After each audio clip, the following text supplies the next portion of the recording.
یا نبی موت کا مزہ نہیں چکتے تو وہ غلط عقیدے پر ہے۔ ہم اہل سنت و جماعت پر جو الزام ہے کہ ہم نبی کی موت نہیں مانتے، ہم آپ پر یہ جھوٹا الزام ہے۔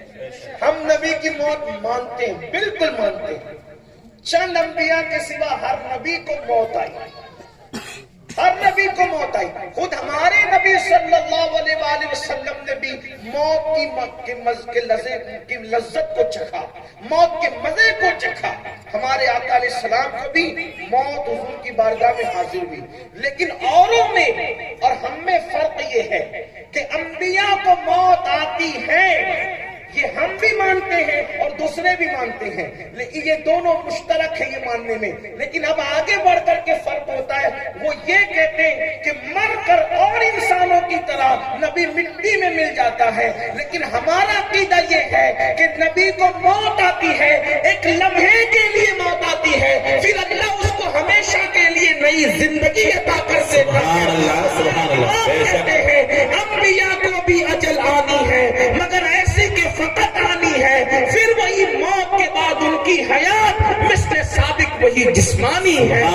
اس کی عظمت کو جائز نکاح، اس کا ترکہ بٹے جو فانی ہے۔ تو نبی اپنی قبر میں زندہ ہے، اس کا ثبوت حدیث ہے، صحیح کی حدیث ہے، ابو داؤد شریف کی حدیث ہے۔ میرے آقا فرماتے ہیں ان اللہ تعالی حرم علی الارض ان تاکل اجساد الانبیاء فنبی اللہ حج یرزق، کہ بے شک اللہ نے زمین پر حرام کر دیا کہ وہ نبیوں کے جسموں کو کھائے۔ آقا فرماتے ہیں فنبی اللہ حج، اللہ کا نبی زندہ ہے اور اس کو روزی دی جاتی ہے۔ نعرہ تکبیر، نعرہ رسالت۔ یہ بار بار حافظ اللہ بخش صاحب نے فرمایا، مفتی صاحب نے بھی، اور یہ بار بار علماء کہتے ہیں اہل سنت کے عقیدے سے رہو، اہل سنت۔ یہ کیوں کہتے ہیں؟ انہیں گیرا کاٹتا ہے جو یہ کہتے ہیں اہل سنت کے عقیدے سے رہو۔ ان کو کوئی پاگل پر نہیں ہے ایک ہی بات دہراتے، یہ اس لیے دہراتے ہیں کہ اور لوگ جو بولی بول رہے ہیں وہ نبی والی نہیں بول رہے ہیں، اور جو نبی والی بولی بول رہے ہیں اسی کو اہل سنت و جماعت۔ کیونکہ جب رسول اللہ کہے فنبی اللہ حی، اللہ کا نبی زندہ ہے، نبی کہہ رہے نبی زندہ ہے، اور دوسرے لوگ کہہ رہے کہ وہ مر کے مٹی میں مل گئے، تو آپ دوسروں کے ساتھ کھڑے ہو۔ بلکہ یہ جملہ آپ سے پوچھوں، آپ مولوی کے ساتھ کھڑے ہو کہ نبی کے ساتھ کھڑے ہو؟ نبی کے ساتھ۔ آپ بتائیں، نبی پاک کہہ رہے کہ نبی زندہ ہے، اور میرے امام بریلی کی تاجدار اس کو حدیث کی ترجمانی کرتے ہوئے یوں کہہ رہے ہیں تو زندہ ہے واللہ، تو زندہ ہے واللہ، میرے چشم عالم سے چھپ جا۔ سبحان اللہ۔ لوگ کہتے ہیں یہ حدیث نہیں پڑھتے، میں نے تو حدیث پڑھا۔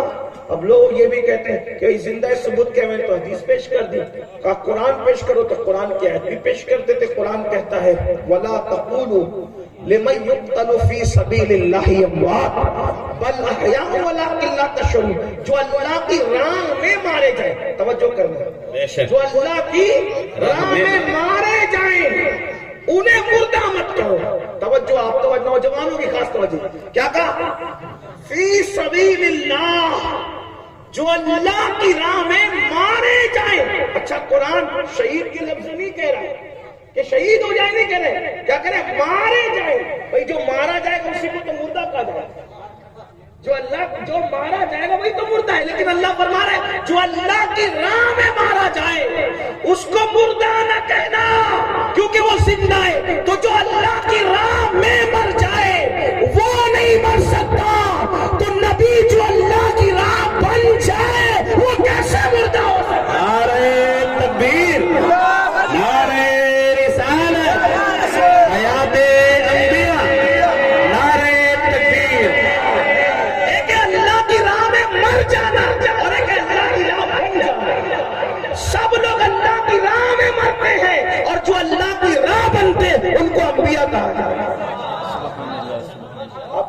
اللہ کی راہ بن جاتے ہیں لوگ۔ میں نے کہا اگر یہ اللہ کی راہ نہیں بنتے تو آپ تفسیر اٹھا کے پڑھیں۔ جب یہ آیات کی تفسیر آئی اہدنا الصراط المستقیم، حضرت حبر الامہ رئیس المفسرین سید المفسرین حضرت عبداللہ ابن عباس سے کسی نے پوچھا صراط اللہ کیا ہے، یعنی اللہ کیا ہے؟ صراط اللہ کیا ہے؟ تو کہا ہوا محمد الرسول اللہ، اللہ کا راستہ تو محمد الرسول اللہ کا نام ہے.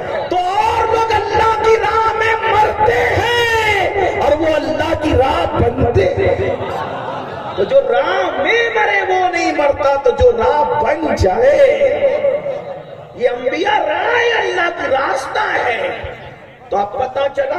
تو بات دور نکلتی ہے، بات ذہن میں آتی ہے، لیکن بات عرض کر رہا تھا کہ ایک نبی کی موت کا ذکر. اب دیکھو قرآن کس لہجے میں ذکر کرے. جو تھوڑی بھی عربی جانتے ہیں، آج کل تو نوجوان بھی عربی جاننے لگے، تھوڑی بھی جانتے ہیں ان کی توجہ چاہتا ہوں. ام کنتم شہداء، اللہ تعالیٰ یہودیوں کو چیلنج کر رہا ہے، کیا تم اس وقت حاضر تھے؟ یا تم یاد کرو اس منظر کو. کیا اذ حضر یعقوب الموت، حضر فرمایا موت جب حاضر ہوئی. ہائے ہائے، اللہ ہو کر نبیوں کا ادب بتا رہا کہ جب نبیوں کے بارے میں بات کرو تو للو پپو لوگوں کی طرح بات نہ کرو.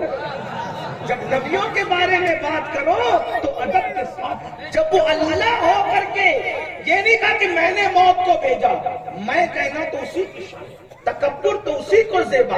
ارے انبیاء بھی اس کے بندے، وہ جو چاہے ان کے لیے کہہ دے.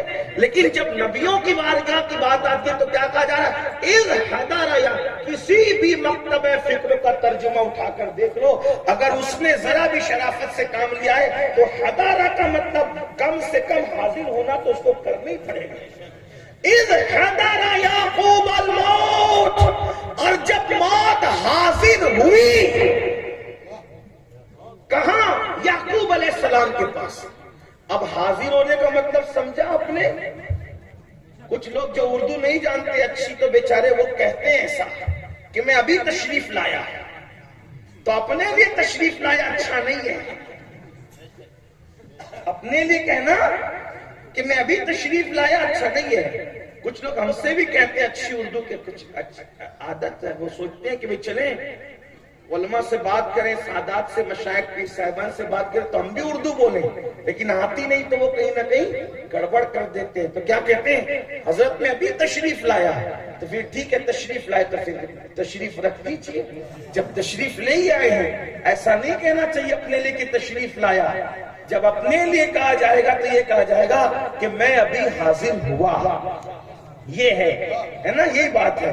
کبھی کبھی ایسا ہوتا ہے کہ آدمی کو صحیح اردو نہیں آتی تو وہ غلطی کر جاتے ہیں. بے شمار لوگ ہم لوگوں کو بھی کہتے ہیں کہ چاہے وہ بات کرتے ہیں اردو میں تو کہہ دیتے ہیں کہ حضرت اگر گستاخی میں کوئی کمی رہ گئی ہو تو معاف کر دینا. تو ٹھیک ہے بھائی، آئندہ آئیں گے تو وہ کمی بھی پوری کر لینا. حالانکہ ہم جانتے ہیں کہ وہ کہنا یہ چاہتے ہیں، وہ یہ کہنا چاہتے ہیں کہ بھئی اگر خدمت میں کوئی کمی رہ گئی ہو تو معاف کر دینا. لیکن اب وہ اچھی اردو بولنا چاہتے ہیں لیکن بول دیتے ہیں. کوئی بات نہیں، سنبھلنا چاہیے. تو بہرحال اپنے لیے نہیں کہیں گے تشریف لایا. ہاں یہ کہیں گے حافظ اللہ بخش صاحب تشریف لائے، مولانا سید محمد علی صاحب تشریف لائے. لیکن اپنے بارے میں کہوں گا تو کہا میں جمعہ کی نماز میں حاضر ہو گیا تھا. یہ ہے بولنے کا طریقہ. اب مطلب حاضر ہونے کا مطلب کہتے ہیں اب میں حاضر ہوا علامہ اللہ بخش کے پاس، حاضر ہوا مولانا انوار کے پاس، حاضر ہوا سید صاحب کے پاس، حاضر ہوا مفتی صاحب کے پاس. تو حاضر ہونے کا مطلب یہ ہے کہ ادب سے، حاضری ادب سے دی جاتی ہے اور تشریف شان سے لائی جاتی ہے. تشریف شان سے لائی جاتی ہے اور حاضری ادب اور عاجزی سے دی جاتی ہے. قرآن یہ نہیں کہہ رہے کہ موت تشریف لائی ہے. قرآن کیا کہہ رہا ہے؟ اذ حضر یعقوب الموت، موت یعقوب کے پاس حاضر ہوئی. مطلب نبی کا در وہ در ہے جہاں موت بھی ادب سے آیا ہے، موت بھی ادب سے حاضری دیا کرتی ہے. لیکن اللہ اکبر، اب بات تو اور دور نکلتی ہے. اگر نبی کی موت کا ذکر کیا جائے تو پھر بات اور آگے بڑھتی ہے، لیکن اس پر کوئی گفتگو کرنے کی بجائے اصل عنوان پہ گفتگو کرتا ہوں. تو جب حضرت یعقوب کی بارگاہ میں موت حاضر ہوئی تو اس وقت حضرت یعقوب کو فکر کیا تھی؟ نبی کو جنت کی فکر نہیں تھی. توجہ کرنا، نبی کو جنت کی فکر نہیں تھی، نبی کو اپنے کاروبار کی فکر نہیں تھی، نبی کو اپنے گھر بار کی فکر نہیں تھی، پتا چلا فکر جنت سے بھی بڑی کوئی فکر ہے، پتا چلا فکر جنت سے بھی بڑی کوئی فکر ہے، آرزو جنت سے بڑی بھی کوئی آرزو ہے، ڈگری جنت سے بڑی بھی کوئی ڈگری ہے، اور وہ کیا ہے؟ حضرت یعقوب کو بھئی موت کے وقت تو آدمی کو جنت کی فکر ہونی چاہیے، لیکن نبی نے جنت کی فکر نہیں کی، کیونکہ نبی جانتا ہے کہ جو عام بندوں سے کروڑوں ماؤں سے زیادہ پیار کرتا ہے وہ نبیوں سے کتنا پیار کرتا ہے۔ جنت تو ہے ہی مومنوں کے لیے، جنت تو ہے ہی مومنوں کے لیے، فکر جنت کیا کرنا؟ تو پھر کیا فکر کرنا؟ تو اب نبی کی فکر دیکھو، بیٹوں کو جمع کی، اذ قال لبنیہ ما تعبدون من بعدی، نبی کو فکر ہے کہ میرے بعد میرے بچے مومن رہیں گے کہ نہیں، واہ بہت خوب ماشاءاللہ، ایمان والے رہیں گے کہ نہیں، دیندار رہیں گے کہ نہیں؟ تو حضرت یعقوب پوچھ رہے ہیں میرے بعد تم کس کی عبادت کرو گے؟ ما تعبدون من بعدی، میرے بعد کس کی عبادت کرو گے؟ تو چونکہ نبی نے پوری زندگی تربیت کی تھی اللہ کی عبادت کرنا، دین پہ رہنا، اللہ کی عبادت کرنا، دین پہ رہنا، تو نبی مطمئن ہونے کے لیے فکر کر رہے ہیں کہ میرے بعد کس کی عبادت کرو گے؟ تو اس وقت آپ کے بیٹوں نے کہا قالوا نعبد الہک و الہ آبائک، کیا کہا؟ ہم عبادت کریں گے۔ دیکھو توحید بھی اب بیان ہوئی، ساتھ ساتھ اس کو بھی سنیں، توحید۔ لوگ کہتے ہیں سنی توحید بیان نہیں کرتے، میں نے کہا ہم شیطانی توحید بیان نہیں کرتے، نہ اس کے قائل ہیں، بے شک، واہ، ہم نبوی اور رحمانی توحید کے قائل ہیں۔ اب دیکھو توحید کیسے بیان ہو رہی، قرآن بیان کر رہا ہے، کیا کہا؟ قالوا نعبد الہک، واہ، قرآن ہے، میں نے ابھی کوئی دوسری کتاب کی بات نہیں کی، میں صرف اللہ کی کتاب کی بات کر رہا ہوں۔ قرآن کہہ رہا ہے کہ جب آپ نے پوچھا کہ میرے بعد کس کی عبادت کرو گے، سیدھا سا جواب یہ تھا اللہ کی عبادت کریں گے، لیکن یہ نہیں کہا کیا خدا کی عبادت کریں گے، یہ نہیں کہا نعبد الہک، ہم عبادت کریں گے اس کی جو آپ کا رب ہے، جو آپ کا خدا ہے، آپ کا خدا ہے۔ اے یعقوب اسی کے آگے جھکیں گے جو آپ کا خدا ہے۔ پتہ چلا اسی پہ انہوں نے بس نہیں کیا، وہ الہ آبائی کا، اور آپ کے باپ داداؤں کا خدا ہے، اور باپ دادا میں کون؟ ابراہیم و اسماعیل و اسحاق، جو ابراہیم کا رب ہے، جو اسماعیل کا رب ہے، جو اسحاق کا رب ہے، ہم اس کی عبادت کریں گے۔ تو اب پتہ چلا کہ قرآن کی توحید یہ ہے کہ صرف اللہ کو مانو، صرف اللہ کو مانو، صرف اللہ کو مانو اور کسی کو مت مانو، یہ قرآن کی توحید نہیں ہے۔ قرآن تو توحید اس طرح بیان کر رہا ہے کہ اللہ وہ ہے جو یعقوب کا رب ہے، اللہ وہ ہے جو ابراہیم کا رب ہے، اللہ وہ ہے جو اسماعیل کا رب ہے، اللہ وہ ہے جو اسحاق کا رب ہے۔ یعنی اللہ اپنا تعارف اکیلے اکیلے نہیں کراتا، بلکہ اپنا تعارف اپنے نبیوں کے ذریعے سے کراتا ہے۔ جب اپنے نبیوں کو چھوڑ کر اپنا تعارف نہیں کرا رہا ہے تو تم نبیوں کو چھوڑ کر ڈائریکٹ اس کی بارگاہ میں جانے کا خواب کیسے دیکھ رہے ہو؟ اس لیے کہ قرآن تعارف کرا رہا، الہ کا و الہ آبائی کا، ابراہیم و اسماعیل و اسحاق۔ اب اس سے پتا چلا یا اللہ تو محتاج ہے نبیوں کے لیے کہ حوالے سے اپنا تعارف کرانے کا؟ اللہ کہے گا میں محتاج نہیں لیکن تو محتاج ہے، میں محتاج نہیں، تو کہا میں کیسے محتاج ہوں؟ کب تو ڈائریکٹ مجھے سمجھ نہیں سکتا، کیوں؟ کیونکہ میں بیان میں نہیں آتا، میں زبان میں نہیں آتا، میں دکھائی نہیں دیتا، میں سجائی نہیں دیتا، نہ میں چاہے وہ سمجھ میں آتا ہوں، جو سمجھ میں آئے وہ اللہ نہیں، جو دکھائی دے وہ اللہ نہیں، جو دماغ میں آئے وہ اللہ نہیں، جو آنکھ میں آئے وہ اللہ نہیں۔ تو پھر اللہ کون ہے؟ نہ گمان میں آئے، نہ بیان میں آئے، نہ زبان میں آئے، تو پھر کہا تجھے پہچانوں کیسے؟ اسی لیے تو محتاج ہے، تو اپنا تعارف نبیوں کے ذریعے سے کر آتا ہوں. کیوں؟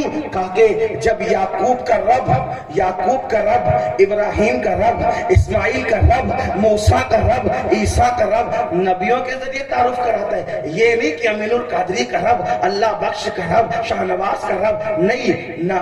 نہ یعقوب کا ابراہیم کا ایوب کا ان کے ذریعے سے. کہ مولا انہی کے ذریعے سے کیوں؟ میرا رب نہیں. کہ تیرا بھی ہے مگر تو اس قابل نہیں. یعقوب اور ایوب کے ذریعے تعارف اس لیے کراتا ہوں کہ لوگ ان کو دیکھ کر کے سوچیں جب بندے ایسے ہیں خدا کیسا ہوگا. واہ واہ بہت خوب.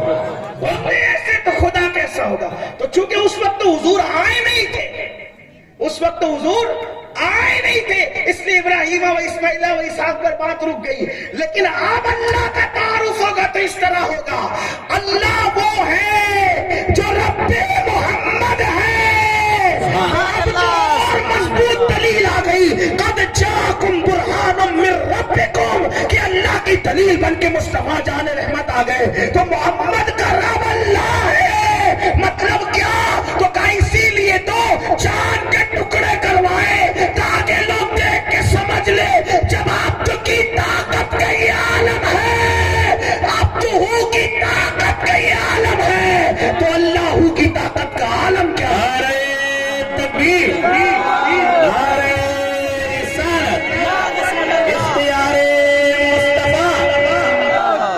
حضور. اور یہ بھی لوگ چاند کے ٹکڑے کرنے میں بات روک دیتے, لیکن میں آگے بڑھ کے کہتا ہوں صرف حضور نے اشارہ کر کے چاند توڑا نہیں بلکہ اشارہ کر کے چاند جوڑا. اور ایک بات آپ کو بتاؤں, جس طرح کوئی چیز ٹوٹتی ہے اس طرح وہ جڑتی نہیں ہے. توجہ ہے آپ کی, یہ بات خاص خیال رکھنا ہے توجہ ہے. جس طریقے سے چیز ٹوٹتی ہے اس طرح سے وہ چیز. مثال آئینہ پڑا تھا, لات مار کے توڑ دیا, تب دوبارہ لات ماریں گے تو پھر آئینہ جڑ جائے گا نا.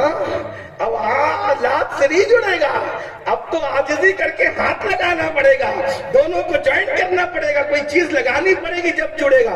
پتا چلا جس حرکت سے ٹوٹتا ہے اس حرکت سے جڑتا نہیں. لیکن یہ تو ہے کہ لات مار کے توڑتا ہے, لیکن جوڑنے کے لیے پھر لات نہیں پھر ہاتھ لگانے پڑتے ہیں. یہ میرے مصطفیٰ جان رحمت کی شان ہے. جس ادا سے توڑا ہے اسی ادا سے جوڑا ہے. بے شک تب جا کر لوگوں کو پتا جب عبدہو کا یہ عالم ہے تو اللہ کا عالم کیا ہے. یہ تو توحید یہ ہے. اسی طرح ہم اپنے بچوں کو دین پہ رکھ سکتے ہیں. تو حضرت یعقوب علیہ السلام نے اپنے بچوں سے پوچھا کہ میرے باپ کس کی عبادت؟ تو بچوں نے کہا کہ آپ کے رب کی عبادت, آپ کے باپ داداؤں کی. تو اس سے پتا چلا ہر باپ کی فکر یہ ہونا چاہیے, ہر ماں کی فکر یہ ہونا چاہیے کہ میرے باپ میرے بچے میرے دین پہ رہیں گے کہ نہیں رہیں گے, میرے بچے مسلمان رہیں گے کہ نہیں رہیں گے. اب آپ سے پوچھتا ہوں بچے مسلمان رہیں گے کہ نہیں رہیں گے, اس کا ہمارے پاس کیا پلان ہے؟ ہم تو اب اس دور کی طرف بڑھ رہے ہیں جس دور کے بارے میں اللہ کے رسول علیہ السلام نے فرمایا کہ لوگ صبح اس حالت میں کریں گے کہ مسلمان ہوں گے, شام ہوتے ہوتے کافر ہو جائیں گے, شام کو مسلمان ہوں گے, صبح ہوتے ہوتے کافر ہو جائیں گے. کتنے نازک دور سے ہم گزر رہے ہیں.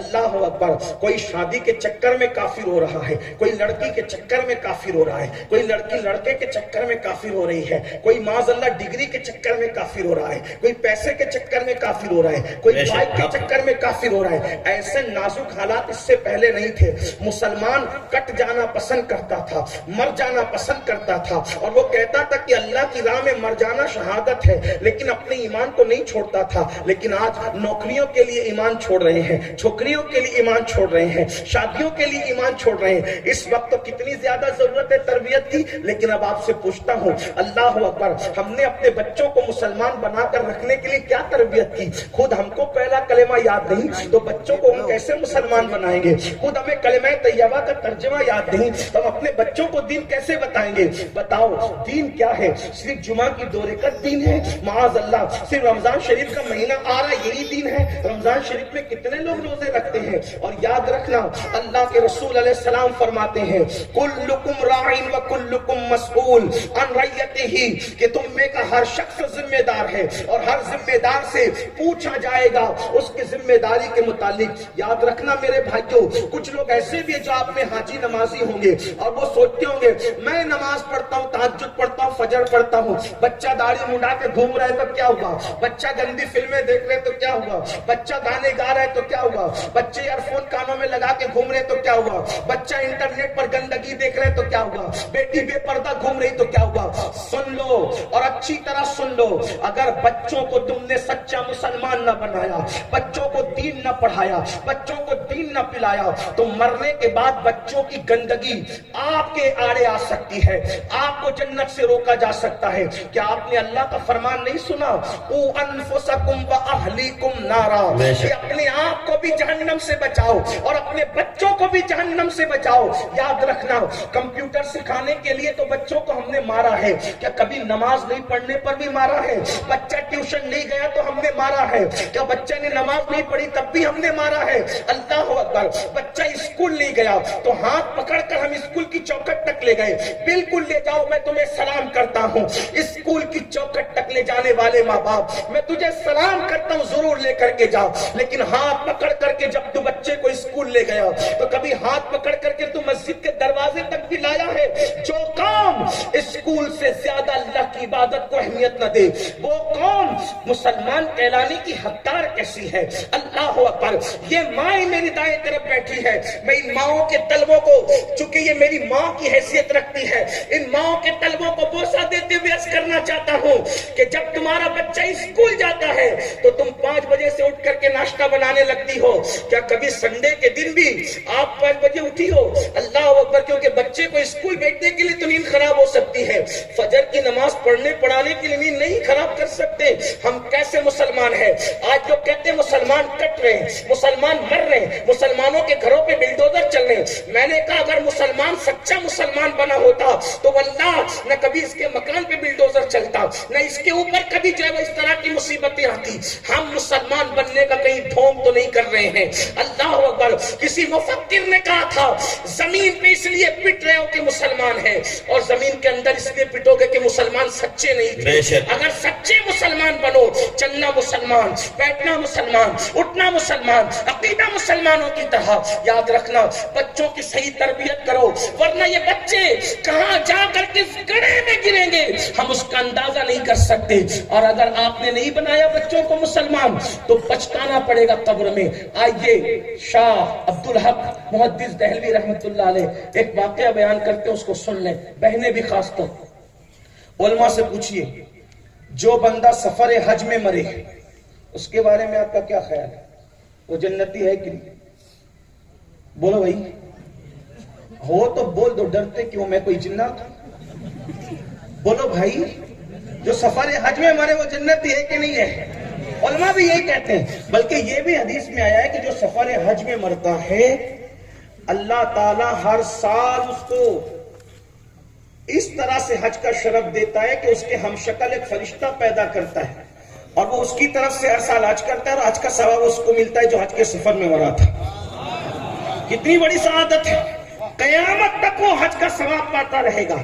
لیکن اب سننا، بچوں کی صحیح تربیت نہ کرنے کا نتیجہ، بچوں کو دین نہ پڑھانے کا نتیجہ، بچوں کو دین نہ سمجھانے کا نتیجہ، میں پھر کہہ رہا ہوں، میں کوئی تقریر نہیں کر رہا ہوں، میں کوئی تقریر، یہ میرے دل کا درد، ویسے بھی میں تقریر کرتا نہیں، زیادہ تر کوشش یہ کرتا ہوں کہ اپنے دل کا درد آپ لوگوں کے دلوں کی دہلیز پر انڈیل کر کے چلا جاؤں۔ آپ کی توجہ، شیخ عبدالحق محدث دہلوی فرماتے میں حج کو گیا۔ عبدالحق محدث دہلوی کو جانتے ہیں کون ہے؟ علم حدیث ہندوستان میں جس نے عام کیا ہے اس مرد قلندر کو شیخ عبدالحق محدث دہلوی۔ سبحان اللہ۔ اور اللہ تعالیٰ نے اس بندے خدا کو وہ مقام عطا کیا تھا کہ جب یہ دلی میں تلاوت کرتے تھے تو ان کی تلاوت سننے کے لیے اللہ کے مقرب بندے حاضر ہوا کرتے تھے۔ سبحان اللہ۔ بلکہ بعض واقعات میں تو یہ کہ حضور علیہ الصلوۃ والتسلیم تک ان کی تلاوت کی محفل میں تشریف لاتے، ان کی حوصلہ افزائی کے لیے۔ یہ وہ ہستی ہے شیخ عبدالحق محدث دہلوی۔ وہ واقعات پڑھنے کا موقع نہیں، لیکن توجہ کریں، آپ حج کو گئے، صاحب کشف تھے۔ ہمارے اہل سنت میں کشف اور بھی دوسری جگہ بھی ہے کشف، لیکن دوسروں میں ہمیں فرق یہ ہے کہ ہمارا اللہ والے کے لیے مانتے، چونکہ ہر اللہ والا ہمارا ہے۔ لیکن کچھ لوگوں کا حال یہ ہے کہ وہ صرف اپنے مولانا لوگ کے لیے مانتے ہیں، دوسروں کے لیے نہیں مانتے. اگر آپ اس کو پڑھنا چاہتے ہیں تو علامہ ارشد القادری کا زلزلہ نامی کتاب پڑھیں. آپ کو کتاب پڑھیں تو آپ کو پتا چلے گا کہ وہ اپنوں کے لیے صرف مانتے ہیں اور دوسروں کے لیے. لیکن ہمارا حال یہ، اللہ جو تیرا ہے وہ ہمارا ہے، جو اللہ والا ہے وہ ہمارا ہے. بس یہی بات ہے. لوگ کہتے ہیں غیر اللہ کو نہ مانو، غیر اللہ کو نہ مانو. میں تو یہ بھی کہتا ہوں بالکل نہ مانو، غیر اللہ کو بالکل نہ مانو. تو کہا کہ ایک ہے اللہ، ایک ہے غیر اللہ. میں نے کہا نہیں، تم صحیح نہیں کہہ رہے ہو. ایک ہے اللہ، ایک ہے اہل اللہ اور ایک ہے غیر اللہ. یہ تین درجے جب تک آپ بیان نہیں کرو گے تو آپ بات سچی نہیں کر سکتے. جو اللہ کے دشمن ہے وہ غیر اللہ ہے، اللہ اللہ ہے اور دونوں کے بیچ میں ہے اہل اللہ. تو ہم اللہ سے کہتے ہیں اللہ ہم بھی غیر اللہ کو نہیں مانتے، لیکن تجھے بھی مانتے ہیں اور جو اہل اللہ ہے جو تیرے والے ان کو بھی مانتے ہیں. سبحان اللہ، بے شک ان کو بھی مانتے. بہرحال تو شیخ صاحب حج کو گئے، صاحب کشف تھے. صاحب کشف کا مطلب یہ کہ یہ دو آنکھوں کے سوا اللہ تعالیٰ جو اس کا دوست ہو جاتا ہے اس کو تیسری آنکھ دیتا ہے، وہ ہے آنکھ دل کی آنکھ. تو وہ دلوں کے حالات جان لے، وہ قبروں کے حالات جان لے. آپ کہیں کیسے جان لیتا؟ کوئی حدیث ہے؟ میں نے کہا بالکل ہے. اگر آپ کی توجہ ہے، آپ بے چین نہیں ہو رہے تو میں حدیث پڑھوں حدیث. مشہور حدیث ہے، مشہور حدیث ہے. دیکھو بخاری شریف کی. حضور علیہ السلام ایک سفر میں جا رہے ہیں. حضور بیٹھے ہوئے کھچر پر، کھچر سمجھتے ہیں؟ کھچر پر کھچر بدکنے لگا اور حضور کے ساتھ صحابہ بھی تھے. توجہ آپ کی، یہی ہے اشارت النس کی برکت. یہ تھوڑی مشکل ہے، علمی بات ہے، لیکن آپ جب اس کی ڈیپ میں جائیں گے تو پتہ چلے گا. اشارت النس کا کیا مطلب؟ کوئی بات بولی جاتی ہے تو ایک ہوتا ہے اس کا واضح صاف صاف مفہوم، اور ایک ہوتا ہے اس بات سے جو اشارہ نکلتا ہے اس کو علماء علم کی زبان میں کہتے ہیں اشارت النس. ٹھیک ہے. اب حضور کھچر پہ جا رہے ہیں اور قبروں کے قریب جا کر کھچر بدکنے لگا. اور حضور علیہ السلام اکیلے تو تھے نہیں، صحابہ ساتھ میں تھے. صحابہ کی سواریاں نہیں بد کی، حضور کی سواری بد کی. کیوں بد کی؟ صحابہ کی نہیں بد کی. یہ اشارت النس کی بات ہے. کس کی بد کی؟ صرف حضور کی. اور حضور جب سواری بد کی تو حضور نیچے اترے اور فرمایا یہ کھچر اس لیے بدک رہا ہے کہ یہ قبر والوں پہ عذاب ہو رہا ہے. پتا چلا حضور جس جانور پہ بیٹھ جائے، حضور جس جانور پہ بیٹھ جائے اللہ اس کی آنکھ میں اتنی طاقت دے دیتا ہے کہ قبر میں کیا ہو رہا ہے اس جانور کو بھی پتا. سبحان اللہ، سبحان اللہ. جس پہ بیٹھ جائے اس جانور کی یہ شان ہے تو اس بیٹھنے والے کی نگاہوں کی شان کا عالم کیا ہے. اور کوئی غیب کیا تم سے نہا ہو بھلا، جب نہ خدا ہی چھپا تم پہ کروڑوں ظلم. بدکا تو حضور ہی کا کچھ ہے. ماننا پڑے گا نا کہ اس میں بھی کچھ ہے، کیونکہ اس پہ حضور بیٹھے. ہائے ہائے، بیٹھنے کی یہ شان ہے، بیٹھنے والے کی کیا شان. تو اللہ تعالیٰ تیسری آنکھ دیتا ہے کس کو؟ اللہ والوں کو جو کشف کے ذریعے سے جان لیتے. اسی لیے اللہ کے رسول فرماتے ہیں اتقوا بفراست المؤمن فإنه ينظر بنور اللہ تعالی. مومن کی تیسری آنکھ کے دیکھنے سے بچو. ہاں فراست کہا، لیکن میں اس کو سمجھانے کے لیے اردو کا مکمل لباس پہنا کر کے پیش کر رہا ہوں کہ مومن کی تیسری آنکھ کے دیکھنے سے بچو. کیوں؟ اس لیے کہ وہ اللہ کے نور سے دیکھتا ہے. سبحان اللہ، بے شک آنکھ سے دیکھتا ہے وہ اللہ کے. حالانکہ تیری آنکھ بھی اللہ کے نور کی خیرات ہے، لیکن وہ خصوصی معیت خدا کی جلوہ گری وہاں ہوتی ہے. تو بہرحال تو صاحب کشف تھے شیخ صاحب فرماتے میں حج کو گیا. حج کو جانے کے بعد میرے دل میں خیال آیا کہ جنت المعلا مطلب مکے کا قبرستان اس کو کیا کہتے ہیں؟ جنت المعلا۔ میں نے سوچا کہ جنت المعلا کے مرحومین کی قبر پہ جا کے فاتحہ پڑھ لوں اور فاتحہ پڑھ کے نکل آؤں۔ کتنے نیک لوگ ہیں وہ جو کعبے کے پڑوس میں لیٹے ہوئے ہیں، خدا کے گھر کے پڑوس میں لیٹے ہوئے ہیں۔ جب میں گیا تو میں نے وہاں جا کر کے قبروں پہ فاتحہ پڑھی۔ میرے دل میں خیال آیا، عبدالحق تجھے اللہ نے صاحب کشف بنایا تو ذرا قبروں کے احوال تو دیکھ لے، جھانک تو لے کہ قبروں میں کیا ہو رہا ہے۔ تو کسی کی قبر جنت کے باغوں میں سے باغ تھی، کسی کی قبر کے درجات میں الگ الگ بلندیاں تھی۔ میں سب کو دیکھتا رہا اور کشف کی حالت میں دیکھتے میں آگے بڑھا تو کیا دیکھا؟ ایک بندہ ہے جو غمگین ہے، قبر میں غمگین ہے۔ کہاں؟ کعبے کے پڑوس میں، کعبے کے پڑوس میں وہاں کوئی غمگین نہیں رہتا۔ ومن دخلوا کان آمنا، وہاں تو جو داخل ہو کے امن میں آ گئے۔ لیکن حالانکہ وہ حدود حرم میں یہ نہیں کہہ رہا کہ عذاب ہو رہا تھا، حرم میں اس لیے عذاب نہیں ہو رہا تھا، لیکن غمگین ضرور تھا۔ شیخ صاحب کہتے ہیں مجھے اس پہ رحم آیا، میں نے سوچا پوچھ تو لوں کشف میں کہ غمگین کیوں ہے، ہو سکتا ہے میں کام آ سکوں۔ آپ کہیں گے کیا مردے کے بھی ہم کام آ سکتے ہیں؟ میں نہیں کہتا، لاڈلوں ہے کہوں گا تو ہو سکتا کسی کو تکلیف ہو۔ اللہ کے رسول کی حدیث ہے، آقا فرماتے ہیں مرنے والا ایسے سہارے کو تلاش کرتا ہے جیسے ڈوبنے والا تنکے کا سہارا تلاش کرتا ہے، اور مرنے والے کو تمہاری دعائیں مغفرت کا سہارا دیتی، تمہاری دعائیں مغفرت کا سہارا دی، اسی لیے مرحومین کے لیے مغفرت کی دعا کرنا چاہیے۔ تو بہرحال شیخ صاحب کہتے ہیں کہ میں نے سوچا پوچھوں غمگین کیوں ہے۔ میں نے پوچھا اللہ کے بندے غمگین کیوں ہے؟ تو اس نے کہا حج پہ آیا تھا اور اچانک انتقال ہو گیا۔ ارے حج پہ آئے تو انتقال ہوا اور تم غمگین ہو؟ ہاں غمگین اس لیے ہوں کہ حج کو تو میں آیا، خوش نصیبی کے انتقال ہوا، لیکن بیٹا بگڑا ہوا ہے، بیٹے کے اچھے اعمال نہیں، میں اس کی اچھی تربیت نہ کر سکا، اب وہ پاپ اور جرائم کرتا ہے، اس کی تکلیف مجھے ہو رہی ہے یہاں۔ اس کو خبر ہی نہیں، وہ اپنی دنیا میں مست ہے، وہ اپنی مستی میں مست ہے، اور یہاں میں تکلیف میں ہوں۔ عبدالحق آپ اللہ کے ولی ہو، اگر مجھ پہ احسان کر سکتے تو احسان کر، میرے بیٹے کو کہہ دو کہ اس کے پاپ اور جرائم کی وجہ سے میں تکلیف میں ہوں، خدا کے لیے میں اس کی تربیت تو نہ کر سکا، لیکن یہ پیغام اس تک پہنچا رہا ہوں کہ وہ سدھر جائے۔ جب تک وہ نہیں سدھرتا میری وہ نیکیوں کی برکتیں مکمل مجھے نصیب نہیں ہوتی۔ میں حج کے موقع پہ مرا ہوں لیکن اس کے باوجود بھی غمگین اس کے جرائم کی وجہ سے۔ شیخ صاحب کہتے ہیں میں نے حج مکمل کیا اور بتائے ہوئے ایڈریس کے مطابق جب میں وہاں پہنچا تو میں نے پوچھا کہ بھائی تم فلاں کا پتہ جانتے ہو؟ کہا وہ تو میرے باپ تھے، انتقال ہو گیا۔ کہا سفر حج میں؟ کہا آپ کیسے جانتے ہیں؟ کہا میں حج کو گیا تھا اور سارا واقعہ میں نے بتایا۔ کہا تیرا باپ غمگین ہے تیرے جرائم کی وجہ سے، تیرے گناہوں کی وجہ سے، سفر حج میں مرنے کے بعد بھی تیرے جرائم اس کو دکھ دے رہے ہیں، اگر تو گناہوں سے رک جائے تو ابھی اس کے درجات کہاں کے کہاں ہو جائیں۔ تو کہا اگر میرے گناہ سے میرے باپ کی تک کو تکلیف ہے، آپ گواہ ہیں، میں ابھی توبہ کرتا ہوں۔ اس نے توبہ کی اور توبہ کرنے کے بعد پھر کہا حضرت آپ اتنا بڑا احسان مجھ پہ میرے باپ پہ کیا، ایسے تو جانے نہیں دوں گا، میرے گھر قیام کریں۔ روکا، عزت سے روکا، اور روکنے کے بعد اسی رات شیخ صاحب نے بھی خواب دیکھا اور اس بیٹے نے بھی خواب دیکھا، کہہ رہے تھے اللہ تمہیں جزائے خیر دے۔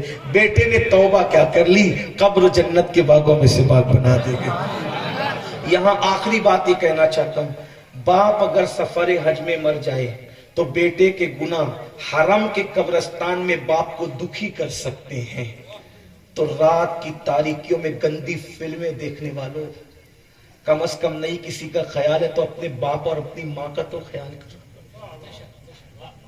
نمازوں کو ترک کر کے مسجدوں کو ویران کرنے والوں، نہیں کسی کا خیال ہے تو اپنے وہ ماں باپ کا خیال کرو جو قبروں میں چلے گئے۔ جس ماں نے 2 سال تک کی اپنا خون جگر پلا کر کے دودھ ہمارے منہ میں منتقل کیا، جس باپ نے اپنا پورا شباب ہماری خاطر قربان کر دیا، کیا یہ خیال نہیں کرتے کہ ہمارے جرائم اور پاپ ہمارے ماں باپ کو تکلیف کا سبب نہ بن جائے؟ وہ تو حرم تھا، وہاں دکھی کر دیا گیا، ارے یہاں تو عذاب کی شکل بن جائیں گے ہمارے جرائم۔ اگر اپنے ماں باپ سے پیار ہے تو اپنے ماں باپ کی خاطر گناہ چھوڑ دو، حجام کی کرسیوں پہ بیٹھ کر کے داڑیاں مڈا کر مشرک اور یہود و نصارہ کی طرح چہرے بنانے والوں، نبی اور خدا کے دشمنوں کی طرح چہرے بنانے والوں، کبھی خیال نہ آیا یہ وسطرہ میرے چہرے پہ چلتا ہے تو میرے ماں باپ پر کیا چلتا ہوگا ادھر قبر کے اندر؟ انہوں نے تربیت نہیں کی، ان کی کمی تھی، لیکن ہم تو سدھر جائیں، ہم تو نیک بن جائیں تاکہ ہماری نیکیاں ہمارے ماں باپ کو کام آئیں۔ تو دو باتوں میں سے ایک بات تو یہ، سدھر جاؤ گے تاکہ مرے ہوئے باپ ماں باپ کو دکھ نہ ہو، تکلیف نہ ہو، اور اپنی اولاد کو سدھار کر مرو، اپنی اولاد کو سدھار کر مرو تاکہ مرنے کے بعد ہمیں پچھتانا نہ پڑے۔ سب بناؤ، پہلے دیندار بناؤ، اپنے بچوں کی تربیت خود کرو، یہ نہیں کہ کسی کے حوالے کر دیا۔ بچوں کو عادت ڈالو۔ دیکھو تربیت کے کچھ مراحل ہیں، پہلے موجود ہے، 2-3 منٹ آپ کا اور لوں گا۔ بچوں کو کھانا کھلائیں، الگ نہ کھلائیں، اپنے ساتھ بٹھا کے ان کو کھانے کا طریقہ سکھائیں۔ بیٹا بسم اللہ پڑھ کے کھاؤ، کھانے کے بعد الحمدللہ کہو، اس طرح بیٹھو، چھوٹا لقمہ لو، کم کھایا کرو، اس طریقے کی بات۔ بچے کہیں گے امی تیز لگ رہا ہے، ابو تیز لگ رہا ہے، پھر تربیت۔ جب تیز لگے تو بولا نہیں جاتا، کیونکہ کھانے میں عیب نکالنا جائز نہیں ہے۔ جتنا کھانا کھائے کھا لو، اگر کچھ اس میں عیب ہے، نمک زیادہ ہے، مرچ زیادہ ہے، جتنا لگے کھا لو، چپ چاپ اٹھ جاؤ۔ جو کھانے میں عیب نکالتا ہے اللہ کی رحمتیں اس سے روٹ جاتی ہیں۔ روٹی سے ہاتھ مت پہنچو۔ میں کچھ دیکھتا ہوں کچھ صوبے والوں کو ہندوستان میں، پہلے تو لوگ ہاتھ دھوئے بغیر ہی بیٹھ جاتے ہیں، بہت سے لوگ ہاتھ دھوئے بغیر بیٹھتے ہیں۔ آپ کے راجستھان میں بھی میں زیادہ تر دیکھتا ہوں کہ لوگ ہاتھ دھوئے بغیر ہی کھاتے ہیں، بلکہ کھانا لا کر کے رکھ دیتے ہیں تو پھر بولو ہاتھ دھونے لاؤ تو پھر تولا تو دوڑ کر کے پھر لاتے ہیں۔ زیادہ تر لوگ ہاتھ دھوئے بغیر نہ کھاؤ۔ کیا ہوگا ہاتھ دھونے سے؟ جو ہاتھ دھو کر کھائے گا، ہاتھ دھو کر کھانے کی برکت پہلی ہے، جو ہاتھ دھو کر کھائے گا اس کے گناہ دھل جائیں گے، سبحان اللہ۔ اور جو کھانے کے بعد ہاتھ دھوئے گا اس کی روزی میں کبھی تنگدستی نہیں آئے گی۔ واہ، ہاتھ کھانے سے پہلے دھو تو گناہ چلے جائیں، اور کھانے کے بعد دھو تو مال آئے، اور پھر اس کے بعد ہاتھ دھو کر چہرے پہ مل لو تو چہرہ بھی نورانی ہو جائے گا، اور اللہ تعالیٰ تم پر مال کی کشادگی فرمائے گا۔ سبحان اللہ۔ چھوٹی چھوٹی باتیں لیکن ہے سیکھنے کی، یہ اپنے بچوں کو سکھاؤ۔ اس کے بعد بیٹے کپڑا پہنو تو پہلے سیدھا ہاتھ ڈالو، پھر الٹا ہاتھ ڈالو، بسم اللہ پڑھ کے پہنو۔ سوتے وقت بستر جھٹکو، بستر صاف کر کے بستر پہ جاؤ۔ استنجا کرو بیٹا تو بیٹھ کے کرو۔ کھانا کھاؤ، کھانے سے پہلے نمک چکھو، کھانا کھانے کے بعد نمک چکھو۔ کیا ہوگا؟ میرے آقا علیہ السلام نے حضرت ابو ہریرہ سے کہا تھا، ابو ہریرہ کھانے سے پہلے اور کھانے کے بعد اگر نمک چکھے گا تو اللہ تجھے 70 بیماریوں سے محفوظ رکھے گا۔ سبحان اللہ۔ اس طرح کی تربیت کرو۔ جو بیٹیاں ہیں آپ کے گھر کی بیٹیاں، ان کو بچپنے سے جینس اور ٹی شرٹ بچپنے سے مت پہناؤ۔ بچیوں پر بچپنے میں کوئی شریعت کا حکم نہیں ہے، لیکن بچپنے سے مت، پورے کپڑے پہناؤ۔ بچپنے سے ان کے سر پر اسکارف ڈالو۔ کیوں؟ اس لیے کہ بچپن سے جب عادت پڑے گی تو جوان ہو کر وہ کبھی آدھی آستین کے کپڑے نہیں پہنے گی، جوان ہو کر وہ کبھی پتلے کپڑے نہیں۔ تربیت کا وقت جوان کے بعد نہیں، سمجھداری کے بعد نہیں، بچپنے سے ہے۔ اپنے بچوں کو بچپنے سے دین پلاؤ، اپنے بچوں کو بچپنے سے سنیت پلاؤ، اپنے بچوں کو بچپنے سے مسلک پلاؤ۔ تو بچپنے کی جو چیز ہوتی ہے وہ آگے پروان چڑھتی ہے۔ تربیت کرنا آپ کی ذمہ داری ہے، لیکن بہت افسوس سے کہنا پڑتا ہے پہلے ماں باپ مر جاتے تھے تو بچے یتیم ہوتے تھے، اب ماں باپ کے جیتے جی بچے یتیم ہو رہے ہیں۔ وجہ یہ ہے کہ نہ باپ کا پیار ملتا ہے، نہ ماں کا پیار، نہ باپ کی تربیت نہ ماں کی تربیت۔ باپ آتا ہے گھر میں موبائل لے کر بیٹھ جاتا ہے، ماں گھر میں کھانا پکا کر فارغ ہوتی ہے، وہ ٹی وی کا منہ پکڑ کر بیٹھ جاتی ہے۔ بچوں کی تربیت کون کرے گا؟ تربیت کے بغیر کوئی چارہ نہیں۔ اور ایک بات یہی بتا دوں، لیکن تربیت کرنے کے بعد بھی ایک اور مرحلہ باقی رہتا ہے، بہت بڑا مرحلہ۔ کیا؟ تربیت پوری کرو لیکن ہاتھ اٹھا کر تنہائی میں دعا کرو، اللہ میں نے اپنا کام کر دیا لیکن میں سدھار نہیں سکتا۔ کیوں؟ من یہدہ اللہ فلا مضل لہ ومن یضللہ فلا ہادی لہ۔ اللہ جسے ہدایت دے اسے کوئی گمراہ نہیں کر سکتا، اور اللہ جسے گمراہ کرے اس کو ہدایت نہیں دے سکتا۔ تو اللہ سے دعا کرو، اللہ میرے بچے کو تو سدھار۔ یہ دعا ہونا چاہیے۔ کیوں؟ نبی کی دعا ہے، ربی جعلنی مقیم الصلاۃ ومن ذریتی۔ اللہ مجھے نماز قائم کرنے والا بنا اور میری اولاد کو نماز قائم کرنے والا۔ آپ سے پوچھتا ہوں، کیا نوح علیہ السلام نے بیٹے کی تربیت نہ کی ہوگی؟ کوئی کمی رکھی تھی بیٹے کی تربیت کی، لیکن پھر بھی بیٹا بگڑا کہ نہیں بگڑا؟ کیوں؟ میاد اللہ فلا مضل له۔ اس لیے تربیت بھی کرو اور ساتھ ساتھ اللہ کو سونپو، دعا بھی کرو۔ اگر دعا کرو گے انشاءاللہ دعا کی برکت سے آپ کی اولاد سدھر جائے گی۔ بلکہ کہوں جہاں پر تربیت ناکام ہو جاتی ہے وہاں دعائیں ماں باپ کی کام کرتی ہے، کیونکہ میرے آقا نے فرمایا باپ کی دعا اولاد کے حق میں ایسی ہے جیسے مجھ محمد کی دعا میری امت کے لیے ہوا کرتی ہے۔ اس لیے اپنی اولاد کو سنوارو، اللہ کرے ہم سب کی اولاد نیک بنے، پرہیزگار بنے، دیندار بنے، اور اولاد کو نیک بنانے کا سب سے بڑا ذریعہ دین پڑھانا ہے۔ مدرسوں میں بھیجتے ہیں، مکتبوں میں بھیجتے ہیں، اس کی